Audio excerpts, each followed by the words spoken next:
Hello guys and welcome back. In this video I wanted to talk about the assignment for this week, but before I do, I think there was one very important thing that I wanted to explain during this week that we did not cover. So let's say we have a flip tank here, a pre-initialized sim, and right now nothing is going to happen. We just have the flip tank initialized, but what I want to do is I want to have an object somewhere, a sphere for example, emitting fluid into this. And what we can do with this, let's say you wanted to add extra sources, flip sources to the scene.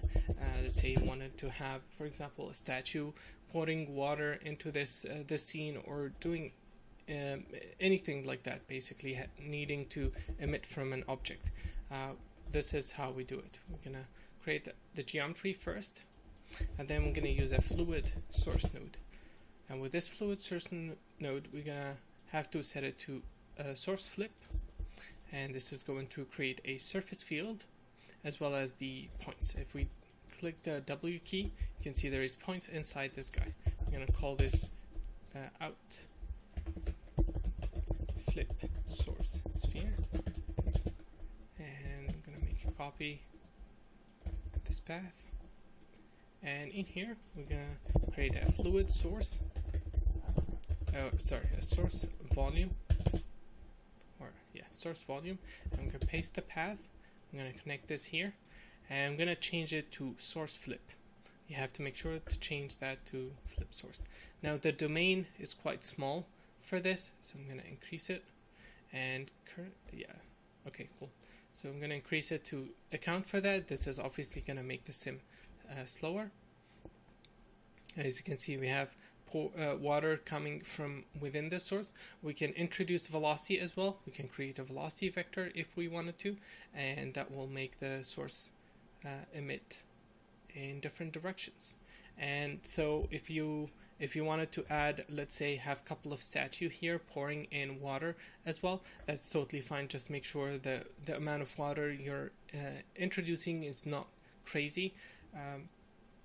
So it doesn't overflow this, because it could easily fill it up.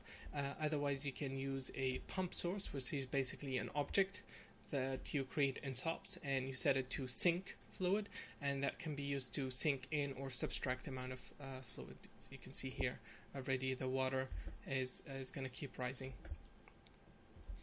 Okay, I think that's pretty much it for this week. Now, in terms of assignments, what I would like to see is basically an understanding of the flip workflow. I would like to see a high-res sim and a mesh, no rendering at all. I just want to see a preview capture of the mesh. I want to see a flip sim meshed. I don't want to see just points.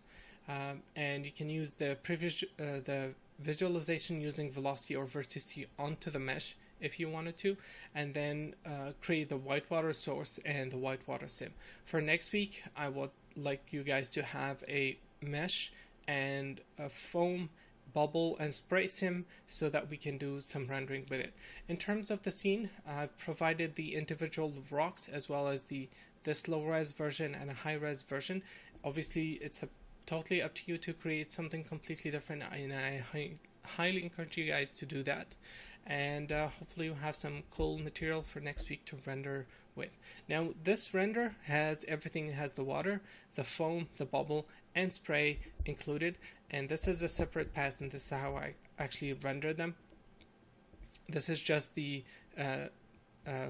basically the white water that is on top of the surface.